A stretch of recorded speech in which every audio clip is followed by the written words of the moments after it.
Hello दोस्तों, कैसे आप लोग। आशा करते कि आप लोग बहुत ही अच्छे होंगे, मस्त होंगे। दोस्तों, हमने पिछले क्लास में पॉलिटी में संविधान सभा पढ़ा था, जिसमें कुछ पढ़ा था और कुछ बचा हुआ था। जो बचा हुआ था वो आज हम लोग पढ़ेंगे। देखिए, आज हम लोग पढ़ रहे हैं संविधान सभा की बैठक। देखिए, संविधान सभा की प्रथम बैठक जो हुआ था वो 9 दिसंबर 1946 ईस्वी को दिल्ली के संसद भवन के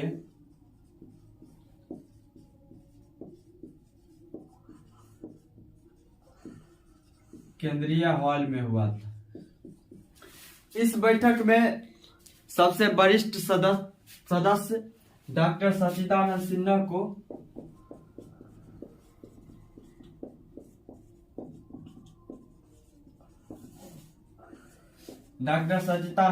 को संविधान सभा का अस्थायी अध्यक्ष चुना गया। देखिए, संविधान सभा के प्रथम बैठक में मात्र 211 सदस्य शामिल हुए थे। संविधान सभा का प्रथम बैठक 9 दिसंबर 1946 को दिल्ली के संसद भवन के केंद्रीय हॉल में हुआ था।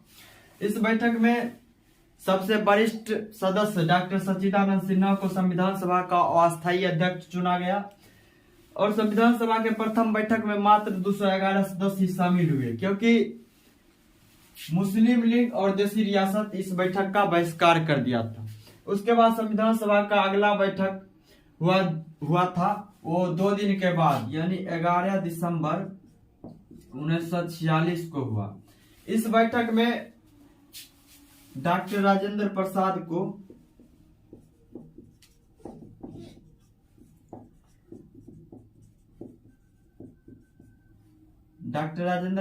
को संविधान सभा का अस्थायी अध्यक्ष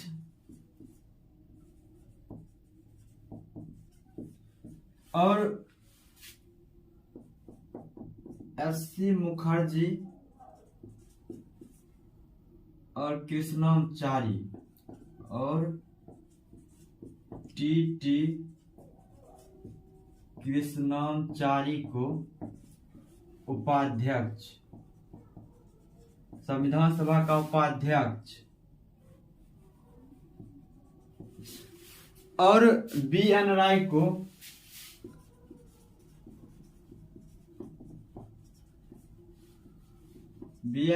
को संविधान सभा का संवैधानिक सलाहकार नियुक्त किया गया।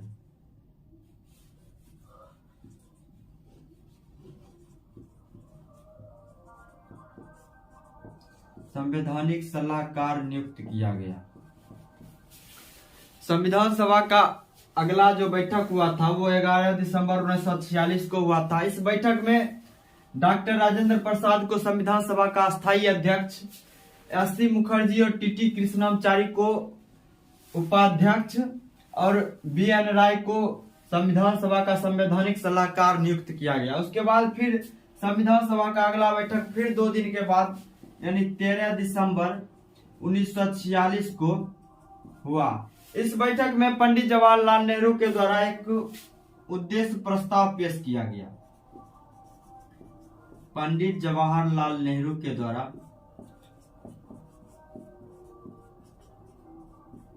एक उद्देश्य प्रस्ताव पेश किया गया।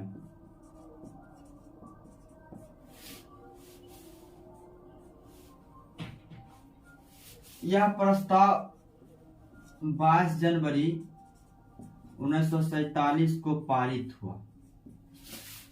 देखिए, संविधान सभा का अगला बैठक 13 दिसंबर 1946 को हुआ। इस बैठक में पंडित जवाहरलाल नेहरू के द्वारा संविधान सभा के समक्ष एक उद्देश्य प्रस्ताव पेश किया गया। यह प्रस्ताव 22 जनवरी 1947 को पारित हुआ। उद्देश्य प्रस्ताव पारित होते ही संविधान निर्माण के लिए कई छोटी बड़ी समितियों का गठन किया गया। देखिए, जो इधर है, देखिए, जैसे नियम समिति, संचालन समिति, झंडा समिति, इनके जो अध्यक्ष थे वो थे डॉक्टर राजेंद्र प्रसाद। संघ संविधान समिति, संघ शक्ति समिति, राज्य समिति, इनके जो अध्यक्ष थे, इन सभी समितियों का वो थे पंडित जवाहरलाल नेहरू। प्रारूप समिति के जो अध्यक्ष थे वो थे भीमराव अंबेडकर और मूल अधिकार एवं उप समिति के जो अध्यक्ष थे वो थे जीवी कृपलानी। और मूल अधिकार एवं अल्पसंख्यक समिति और प्रांतीय समिति के जो अध्यक्ष थे वो थे सरदार वल्लभ भाई पटेल।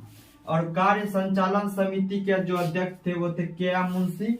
और सर्वोच्च न्यायालय समिति के अध्यक्ष थे एस. वारदाचार्य।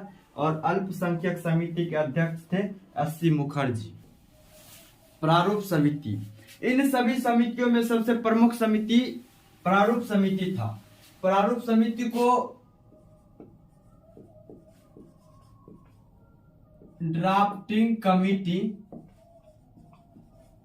या पांडुलेखा समिति भी कहते हैं।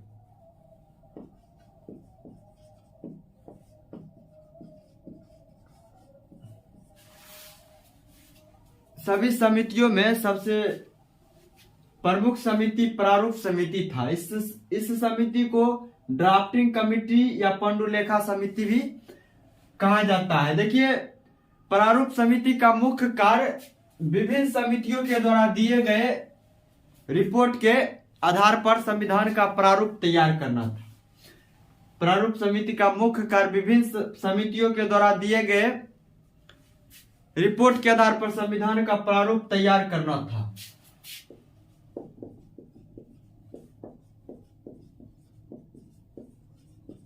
प्रारूप तैयार करना।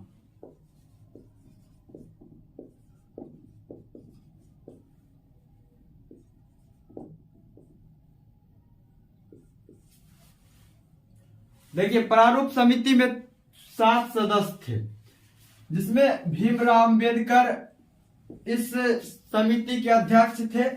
Syed Mohammad Sadulla, KM. Munshi, अलादी Krishnamachari, N. Gopalachari Iyengar, TT. Krishnamachari, ये बी.एल. मित्र के जगह आए थे। और एन. माधव राव, ये डी.पी. खेतान के मृत्यु के बाद इस सदस्य में शामिल हुए थे। डी.पी. खेतान की मृत्यु 1948 में हो गया था। उनके बाद ये इस समिति में शामिल हुए थे।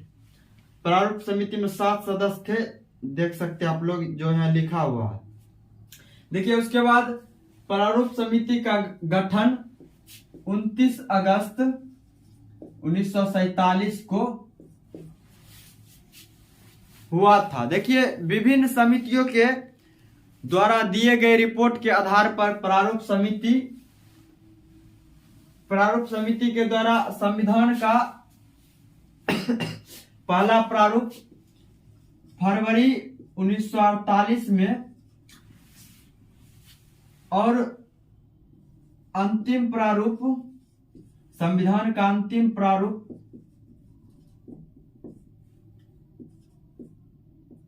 4 नवंबर 1948 को संविधान सभा के समक्ष पेश किया गया। प्रारूप समिति का गठन 29 अगस्त 1947 को हुआ था। विभिन्न समितियों के द्वारा दिए गए रिपोर्ट के आधार पर प्रारूप समिति के द्वारा संविधान का प्रथम प्रारूप फरवरी 1948 में और अंतिम प्रारूप 4 नवंबर 1948 में संविधान सभा के समक्ष पेश किया गया। संविधान का अंतिम प्रारूप पेश होने के बाद 3 वाचनों का आयोजन किया गया, जिसमें प्रथम वाचन 4 नवंबर 1948 से 9 नवंबर 1948 तक चला था। द्वितीय वाचन जो था वो 15 नवंबर 1948 से 17 अक्टूबर 1949 तक चला। और तृतीय वाचन 14 नवंबर 1949 से 26 नवंबर 1949 तक चला। देखिए, इन तीनों वाचनों में सबसे जो बड़ा वाचन था वो था द्वितीय वाचन, और सबसे छोटा वाचन जो था वो था प्रथम वाचन।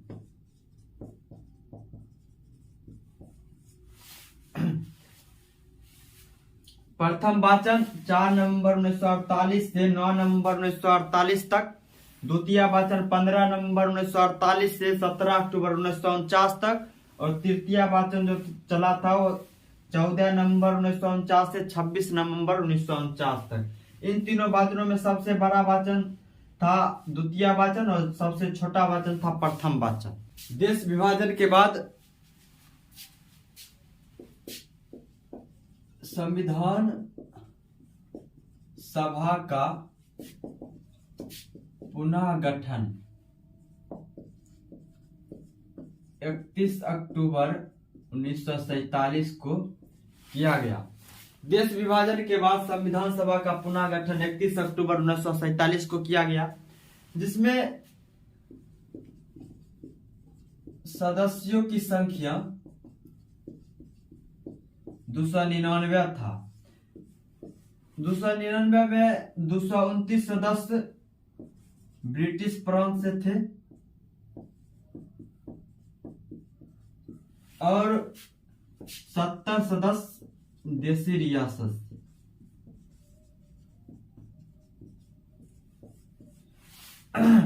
संविधान सभा का पुनः गठन देश विभाजन के बाद संविधान सभा का पुनः गठन 31 अक्टूबर 1947 को किया गया, जिसमें सदस्यों की संख्या 299 था, जिसमें ब्रिटिश प्रांत से 229 सदस्य और देसी रियासत से 70 सदस्य थे। देखिए, पृथक संविधान सभा में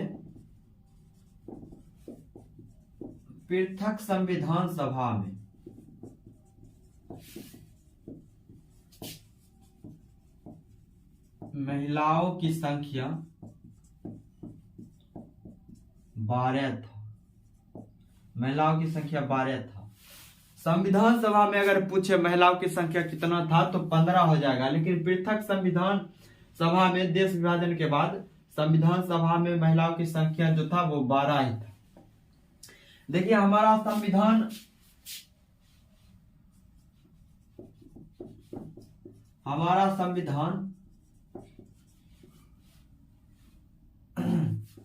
26 नवंबर 1949 को बनकर तैयार हो गया था। हमारा संविधान 26 नवंबर 1949 को बनकर तैयार हो गया था। इसलिए हम लोग देखिए 26 नवंबर को संविधान दिवस मनाते हैं।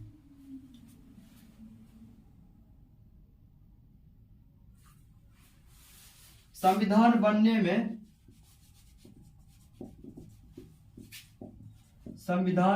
में 2 वर्ष 11 महीना 18 दिन का समय लगा था। संविधान बनने में 2 वर्ष 11 महीना 18 दिन का समय लगा था। देखिए, संविधान बनने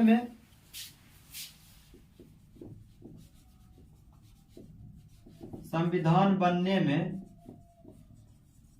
कुल खर्चा लगभग 64 लाख रुपया हुआ था। संविधान बनने में खर्चा 64 लाख रुपया हुआ था। एग्जैक्टली बोले तो 63,96,729 रुपया संविधान बनने में खर्चा हुआ था। देखिए, पृथक संविधान सभा में महिलाओं की संख्या 12 था। हमारा संविधान 26 नवंबर 1949 को बनकर तैयार हो गया था। 26 नवंबर को संविधान दिवस मनाते हैं।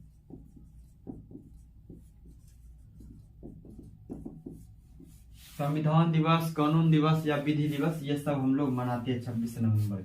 देखिए, संविधान बनने में 2 वर्ष 11 महीना 18 दिन का समय लगा। संविधान बनने में कुल खर्चा लगभग 64 लाख रुपया यानी 63,96,729 रुपया पूरा खर्चा हुआ था। संविधान लिखने में मात्र 6 माह का समय लगा था। संविधान बनने में 2 वर्ष 11 महीना 18 दिन लगा, लेकिन संविधान लिखने में 6 माह का समय लगा था। देखिए, हमारा संविधान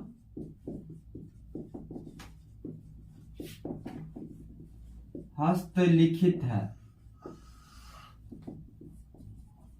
हमारा संविधान हस्तलिखित है। इसे प्रेम बिहारी रायजादा के द्वारा लिखा गया था।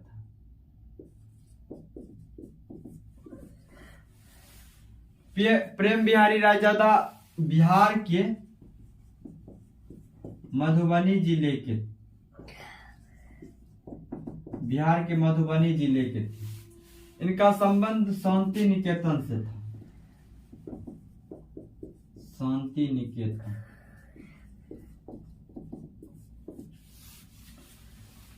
देखिए मित्रों, संविधान को लिखने में मात्र 6 माह का समय लगा।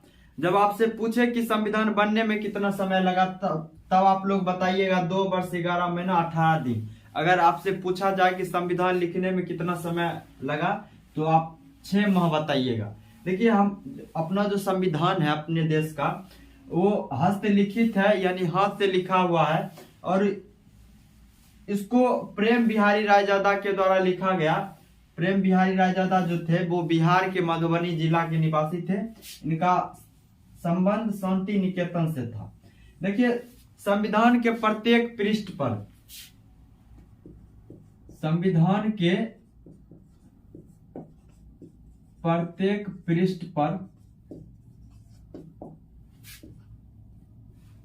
प्रेम बिहारी रायजादा का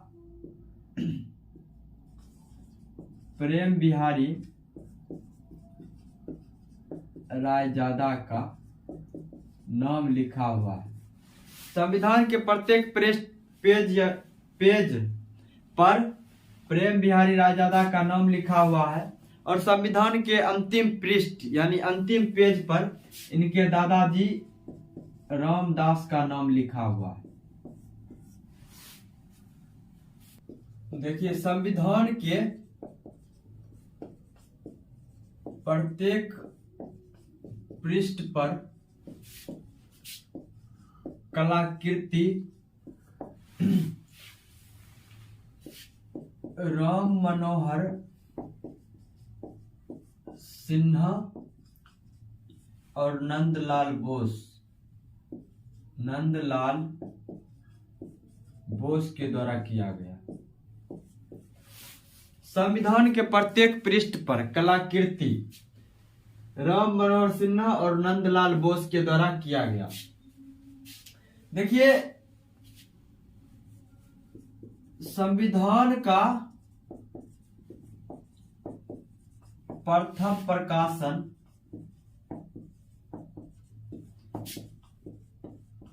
देहरादून से हुआ था। संविधान का प्रथम प्रकाशन देहरादून से हुआ था। देखिए, हमारा संविधान, हमारे देश का जो संविधान है वो हस्तलिखित है। लिखित है, यानी हाथ से लिखा हुआ है। और यह आज भी दिल्ली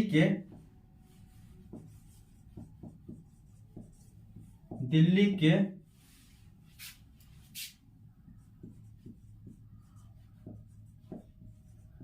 संसद भवन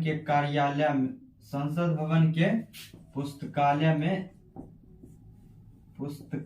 में सुरक्षित रखा हुआ है।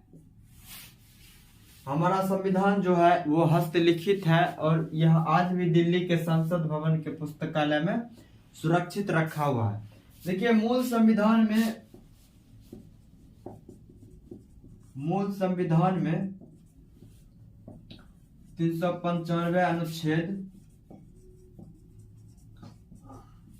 22 भाग और 8 अनुसूचियां थी।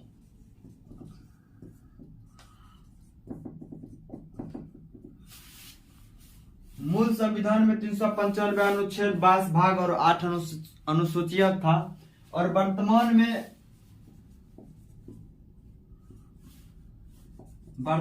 में 450 से ज्यादा अनुच्छेद, 25 भाग और 12 अनुसूचियां हैं।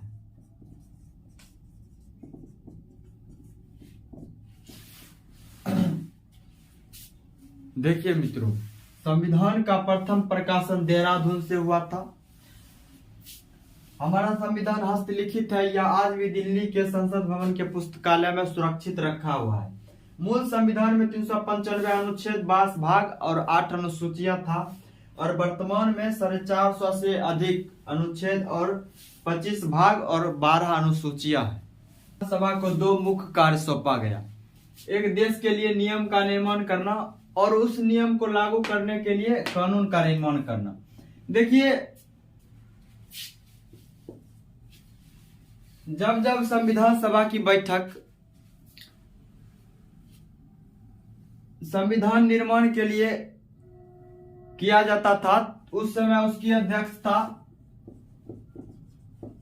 राजेंद्र प्रसाद के द्वारा किया जाता था। और जब जब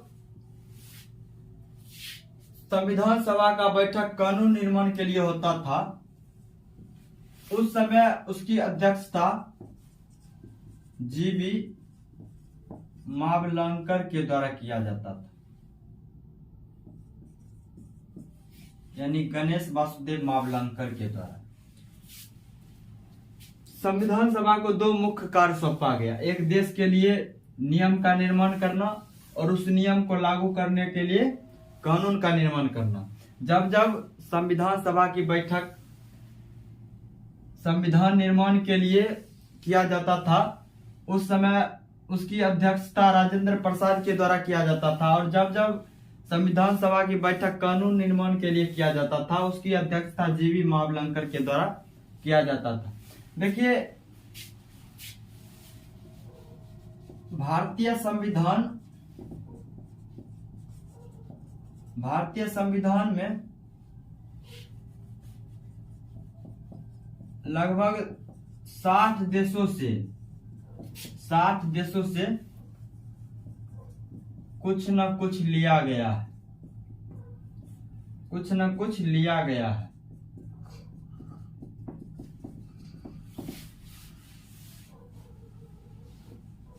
देखिए, हमारे संविधान में सबसे ज्यादा प्रभाव 1935 ईस्वी के भारत शासन अधिनियम का पड़ा। सबसे ज्यादा प्रभाव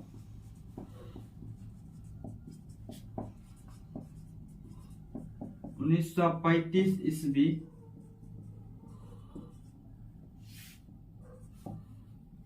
ईस्वी के भारत शासन अधिनियम का पड़ा, क्योंकि 395 अनुच्छेद में 395 अनुच्छेद में से 250 अनुच्छेद इसी अधिनियम से लिया गया। देखिए, भारतीय संविधान में लगभग 60 देशों से कुछ न कुछ लिया गया है और भारतीय संविधान में सबसे ज्यादा प्रभाव 1935 ईस्वी के भारत शासन अधिनियम का पड़ा, क्योंकि 350 अनुच्छेद में से 250 अनुच्छेद इसी अधिनियम से लिया गया। तो मित्रों, ये था हमारा संविधान सभा। तो कैसा लगा आप लोग को आज का क्लास? अगर अच्छा लगा हो तो मेरे चैनल को सब्सक्राइब करके अपने दोस्तों में शेयर करें। और जो भी भाई मेरे संविधान सभा का पिछले वाला क्लास नहीं देखे हैं, वो जाकर देख ले। मैं लिंक डिस्क्रिप्शन में डाल दूंगा, वो उस क्लास को आप लोग देख लीजिएगा। उसके बाद इसको समझने में आप लोग को थोड़ा परेशानी का सामना नहीं करना पड़ेगा। तो फिर मिलते हैं हम लोग अगले वीडियो में। तब तक के लिए जय हिंद, वंदे मातरम।